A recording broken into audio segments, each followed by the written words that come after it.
G'day there guys, it's your Aussie Hubby Markee, back at it again with another r/legal advice video.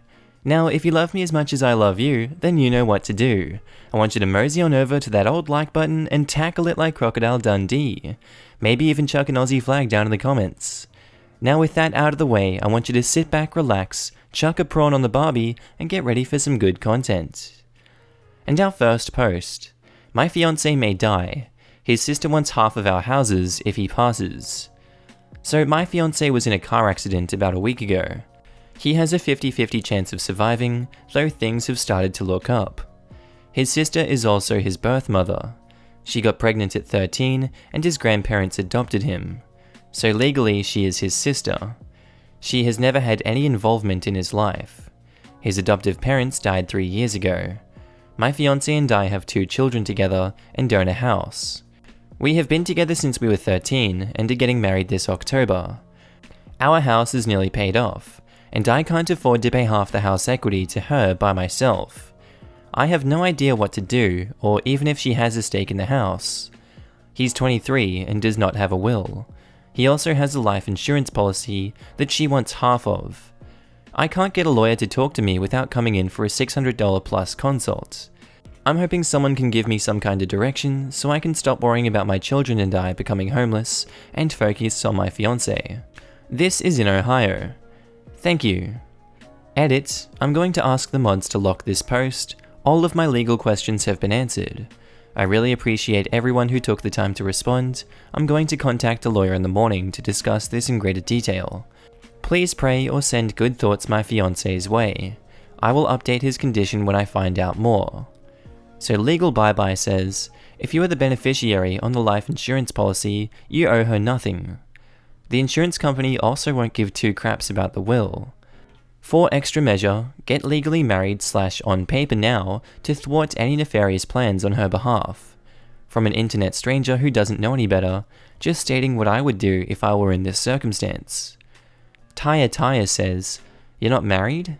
Is he on the birth certificate of the children? Generally, children have precedence over parents for inheritance. The Ohio interstate rules are, if a descendant is survived by a spouse and no surviving children or descendants of deceased children, the entire estate goes to the spouse. If a descendant is survived by a spouse and 1 or more children or their descendants, and if all the children who survive or who have descendants are also the children of the surviving spouse, the entire estate goes to the surviving spouse. If a descendant survived by a spouse and 1 child, or the child's descendants, and if the surviving spouse is not the natural or adoptive parent of the child, the spouse receives the first $20,000 from the estate, plus 1/2 of the remainder of the estate. The balance of the estate passes to the child, or if the child is deceased, to the child's descendants. The next one's really long, and I don't like reading legal jargon, so you can read it if you'd like. The next one, if there is no surviving spouse, but surviving children or their descendants, each of the children receives an equal share of the estate. Descendants of a deceased child divide that child's equal share, and if the descendant has no surviving spouse or children and no descendants of the deceased children, the estate goes to his or her surviving parents. Or, if both parents have died, in equal shares to brothers and sisters or to their descendants. Our children are 2 and 1. Does this basically mean children and I can continue to live in our home? Or is there some kind of legal process that has to take place for half the equity? I really appreciate your help. As the parent of your children, you also get to manage their assets, which is half of your house, until they turn 18. So you're going to be okay. Life insurance is all yours if you're the named beneficiary. After your fiance pulls through, you should probably both get your wills done, so you can be sure in the future. And now, update. Fiance may die, sister wants half of our house if he passes. I apologize for formatting / grammar errors. I am on my phone. My post got a decent amount of attention. I thought I would update since I get really sweet messages from people wishing me well / praying for me and my family. My fiance, now husband, did pull through. He's currently in our backyard setting up a tent to camp out with our 2 and 3-year-old boys. He was in a coma for over a month, and the doctors were pretty sure he would never wake up. His recovery was slow, and he still goes to physical therapy 4 times a week, but he is pretty much back to normal now, and we couldn't be happier. Although it was a horrible thing to go through, it changed both of us for the better. You don't realize how much the small things matter until they're about to be taken from you. He was appalled by his sister's actions when I finally discussed it with him. We recently both made wills and made sure there is no chance sister-in-law or brother-in-law will get any money if both of us were to pass. Or God forbid our children too. We also chose godparents for our children, and we are expecting a baby girl in 2018. I really appreciate all of the sweet, thoughtful messages I was sent. They definitely made me feel better on bad days to know how many people were praying for him. Well, that's an awfully sweet way to round that one out. I hope we get more stories like that. And our next one, I adopted a dog. They said they gave me the wrong dog even though the photos match. Now the adoption clinic is trying to sue me.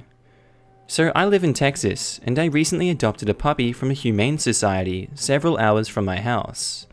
Before arriving, I paid the adoption fee via a phone call, and then arrived and filled out adoption papers for the good girl. However, the next day the clinic called and said that they had accidentally given me the wrong dog, and that I needed to return her, as some other family had also filled out the adoption papers for her, to which I refused. They then said that they were going to press legal action on the basis of stolen property, if I didn't return her within 24 hours. The dog I adopted is clearly the dog within the online photos that were posted for her, and they handed her over to me without checking her chip. They said that they could be sued if I didn't bring her back, and they didn't check the tags, so they are not at fault for giving out the wrong dog? How does that work? The puppy I adopted is clearly the same one as the one in the photos posted online, and I've already bonded with her, taught her tricks, and introduced her to my entire family over the last several weeks that she's been staying with me. They say that even if I return her, they still want me to pay their attorney fees. Please help me, anyone. I don't want to lose my dog, and I don't feel like I'm at fault for their mistakes. Edit. The large amount of responses is greatly appreciated. It's an incredible help to me to be receiving many different perspectives on the scenario, as well as slightly reaffirming to know that many believe the courts would be sympathetic to my stance in the situation. I am a young man, recently graduated from high school, and have never faced such a level of legal threat before, and was honestly in a panic about what to do. I'm doing my best to read y'all's responses and get back to you with any additional information you may have requested about the scenario. So that's about it. I'm going to read the comments so we can get the rest of the situation here. There's no edits, but I feel like we get a good idea of what's going to happen.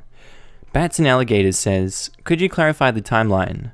It seems to me that you called up the shelter and paid for a puppy, you drove over, filled out the papers, and took the dog home.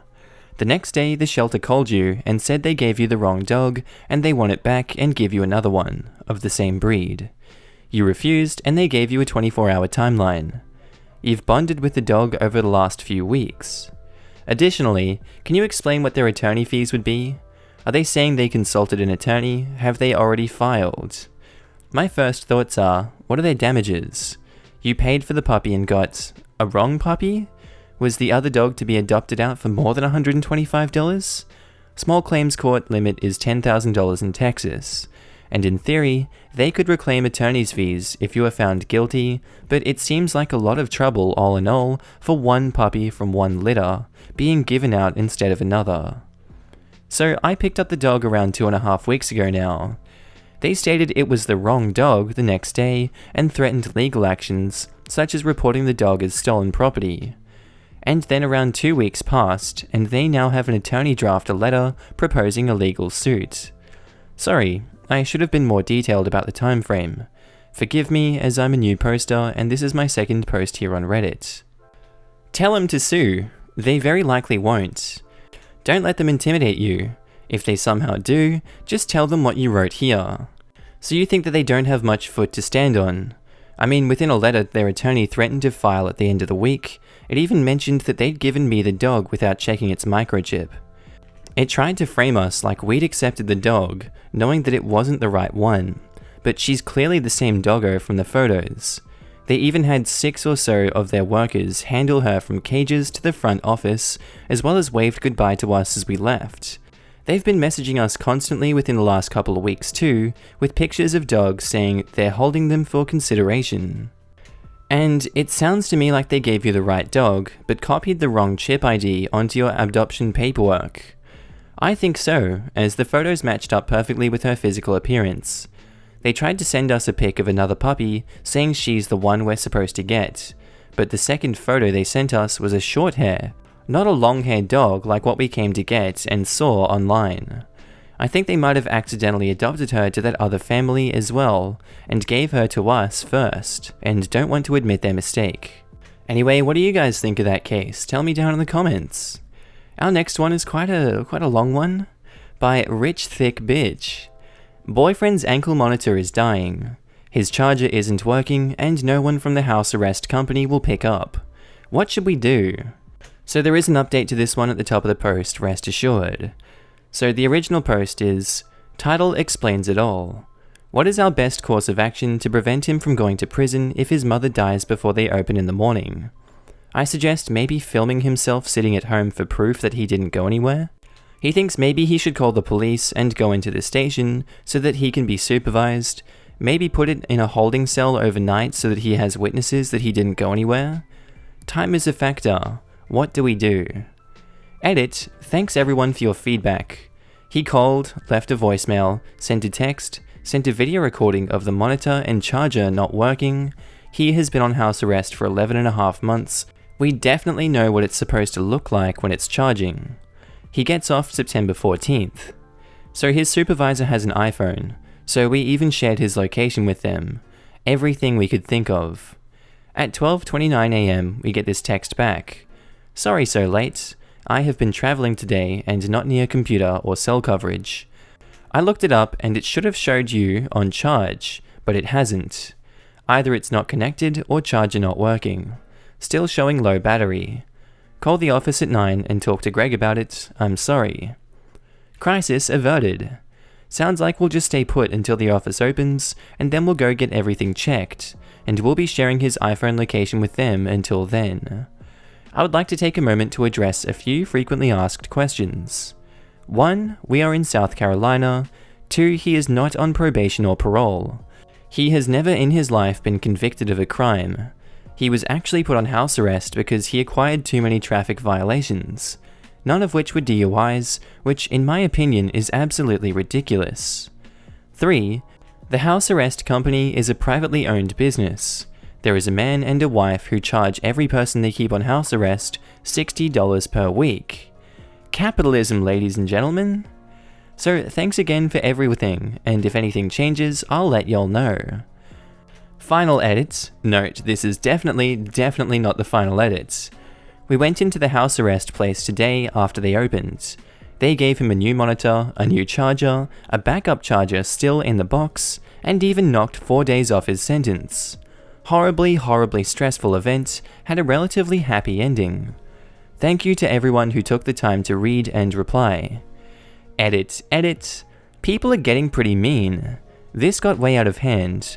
I want to genuinely thank everyone who responded to this post with helpful information when we were in the need of advice, and our issue has resolved since then. I may make a separate post with all the interesting information and developments that came about as a result of this once I get some more organized/tangible information. But honestly, it's late and hate mail takes a lot out of you. Thanks again to everyone who was sincere and wanted to help. And now, absolutely, positively, non-negotiable, second final edit. Okay kids, it's been a long day, we laughed, we cried, we learned a lot about ourselves.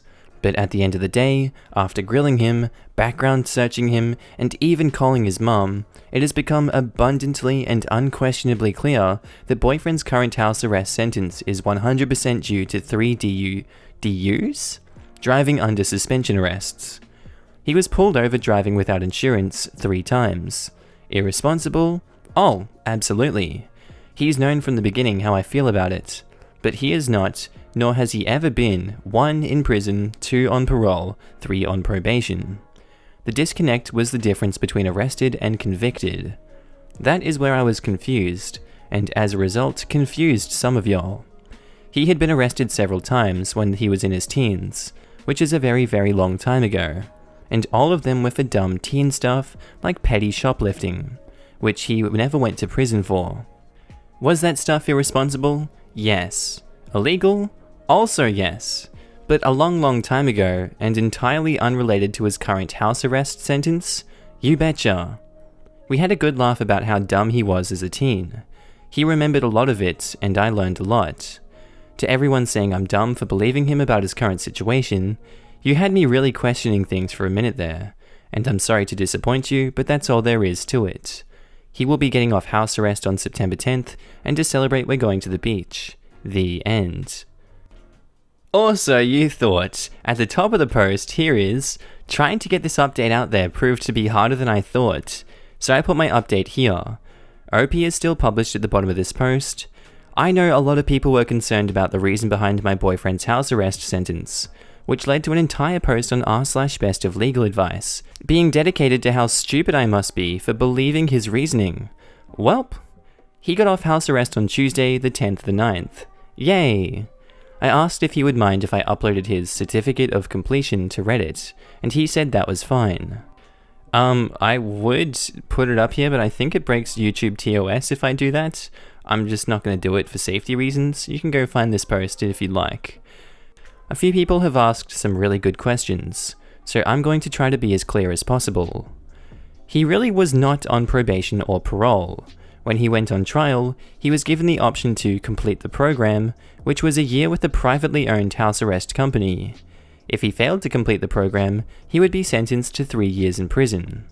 In terms of his house arrest, as per the company's rules, were that he was allowed one grocery store trip a week, and needed to provide sign-in and sign-out sheets for his daily work shifts, he could not leave the house otherwise unless explicitly approved by the owner of the company.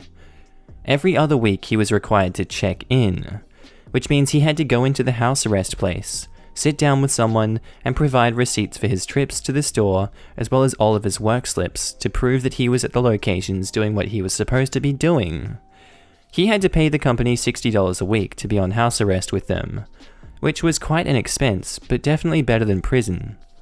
Now that he has completed the program, he hands over his certificate to a judge to show that he served his time, and he is now eligible to reapply for a driver's license, which was obviously revoked when he was sentenced due to DUS charges.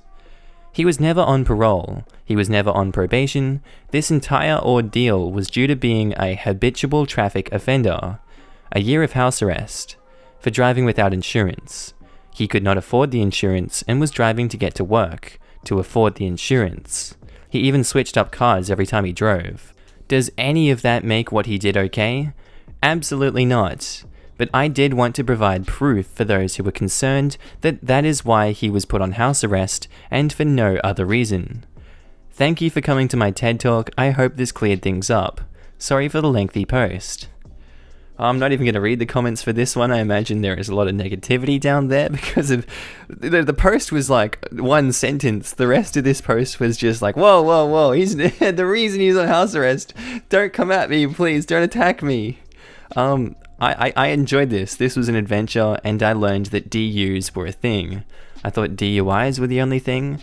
I'm now aware that there's probably a whole bunch of Ds out there in the legal universe. Anyway, guys, let's get on to the next story.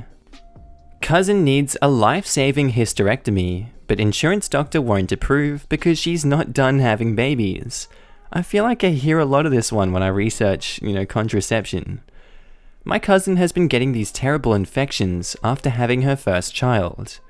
After trying a few treatments, her doctor informed her that she's at serious risk of life-threatening hemorrhaging and she needs a hysterectomy.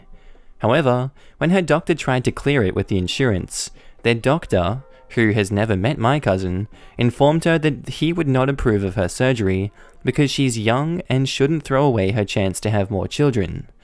He said, if you were 40, I would approve this, but you're young and only have one child so far. This seems incredibly wrong to me. I know people have tried taking on the insurance companies before, but how on earth would you start? Thank you for any and all support.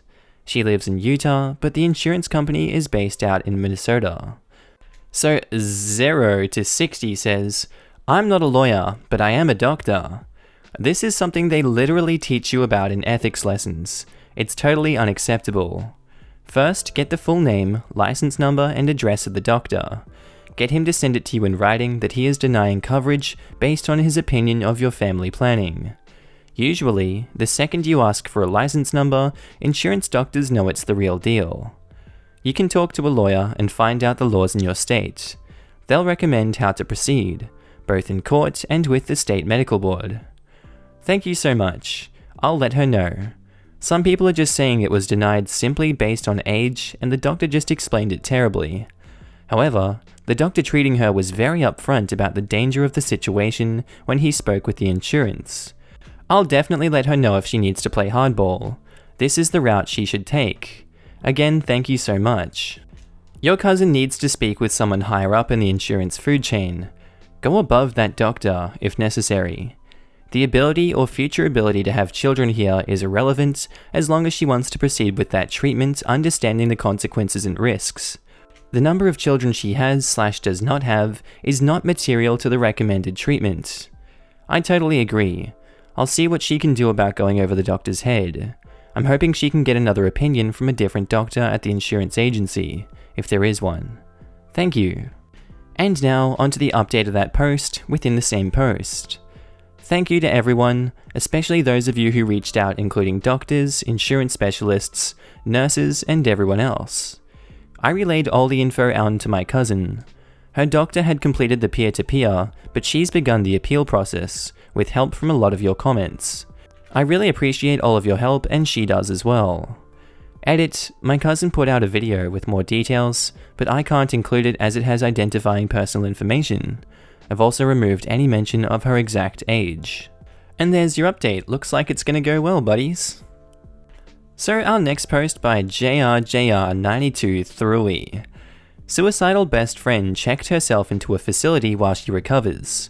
She requested I take care of her children, 1 male, 3 female. Her family took them instead against her wishes, in Utah. So my best friend is a single mum. The other day she had a mental breakdown and became suicidal. She has made an attempt on her life in the past years and years ago, and knew if she didn't get help immediately, she would actually do it, and so she went directly to the emergency room. She has been moved to a behavioral health unit while she recovers mentally and is ready to go home. She has requested that I take care of her children while she is gone. We are very close and her children love me. She trusts me completely with them. We have plans to move in together soon, and I am not a parent, but I have the means to take care of them and they would be happy. I received an unannounced visit from some of her family members, grandmother and cousin. They wanted to watch the children for a little bit. I was fine with this, as I wanted to visit my friend to see how she was doing and stock up on food and supplies for the children. My friend was very upset that I let her cousin watch her children, and requested I pick them up as soon as possible. She has always had difficulty with trusting her family, and didn't want her cousin parenting her children. Her family doesn't want to return the children to me. They claim they are worried about Child Protective Services stepping in. They believe/claim if the children are found in custody of a friend rather than family member, that the children would be taken as custody of the state. What can I do in this case? Her children are in no way neglected and would be completely safe and cared for by me. I have taken time off work and will be with them 24/7. She even wants the children to be with me and not them. Does her will not matter to the Child Protective Services? Would they actually take the children if found in care from a non-family member? Or would I be completely fine caring for her children? Edit, I have received a lot of great advice. Thank you. I will be going to get the children ASAP. Many of you suggested getting the delegation of parental authority completed. I can attempt to do so, but she is only allowed an hour of visitation per day. She also has no idea what is currently happening with her children, and with her mental state I am worried of giving her extra stress, knowing that I am having difficulty getting them back. Should I continue to have difficulty, I will have to get her to help with getting the documents signed. I would like to keep this as peaceful with her family as possible, which it has been so far. I understand their concern about Child Protective Services, and I'm hoping that the advice I receive will help convince them that they have no need to be worried, and Child Protective Services won't be an issue. Should I show them my home and that I am 100% capable of taking care of the children to alleviate their concerns? Edit 2. I have the children back. I talked with their mother on the phone, and she assured me Child Protective Services was a non-issue.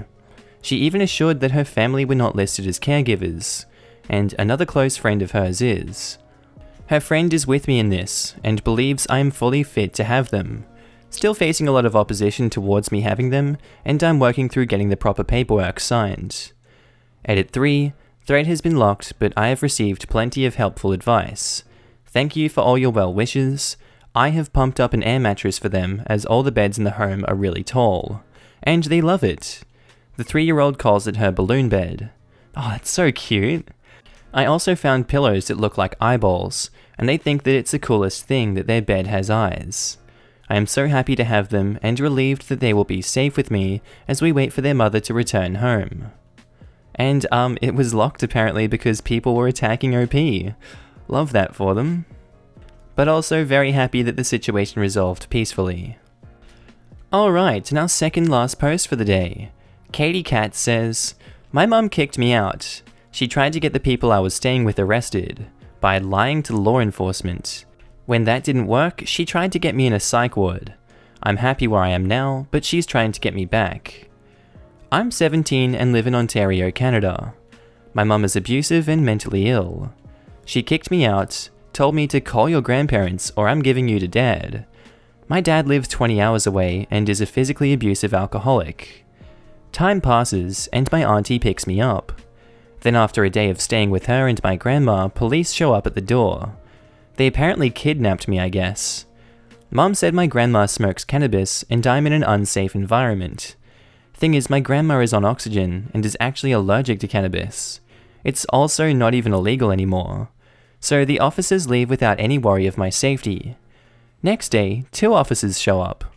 My mum apparently went to a justice of the peace, and sworn in, that might be swore in writing, that I was a danger to myself and others. I get put in the back of a cruiser. I have a genuinely nice conversation with the officer and explain what's going on. Told I'm a respectful, smart, and mature kid. This kind of stuff happens more often than you think. So we get to the hospital, and I wait for 4 hours in triage. I talk to the psychiatrist, and basically get screened and sent home in 5 minutes. My mum has since then filed a missing persons case on me. Continuously tried to contact me, talked about messing up my class schedule with the principal. Is there anything I can do to get her to leave me alone? I appreciate all the answers. I will be considering a cease and desist as due to recommendation. I am not concerned about this thread being locked as I had many responses and lots of support. I really appreciate everyone here. I think that one pretty much speaks for itself. I don't think I need to read any comments for that one. Anyway, our last one is by Trash Panda Queen. Does my employer have the right to tell me that I'm not allowed to use food banks? This is Washington. Other civil matters it's posted as. So I'm a social worker and work primarily with homeless teens. It's something I'm passionate about because I fled my mum's sexually abusive boyfriend when I was 13 and have been flying solo ever since. So I can really relate to what it's like being a street kid. I enjoy my job and feel like I'm really good at it. However, I only make around $29,000 a year. I have a husband who's a forklift operator, and together we have 4 children, a cat, and a dog. Our household income is about 40 to 50% of the median income for Seattle.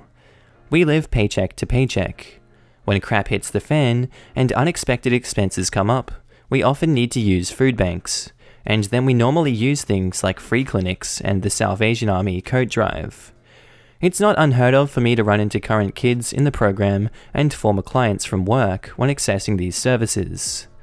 My employer overheard some kids, or clients, in the office talking about how they saw me with my children at the food bank over the weekend. I brushed it off like, oh, they're great folks. Our car has been giving us trouble and we needed a little help. No big deal, right? I naturally transitioned the conversation into other things that weren't about me. So my boss pulls me into his office later and starts grilling me about why I'm using the food bank. Because you pay me $29,000 a year? I have a family? My car keeps breaking down and I can't afford to replace it? It was like he was trying to shame me. He was acting like I was gaming the system because I'm a social worker. taking resources because I can, which couldn't be further from reality.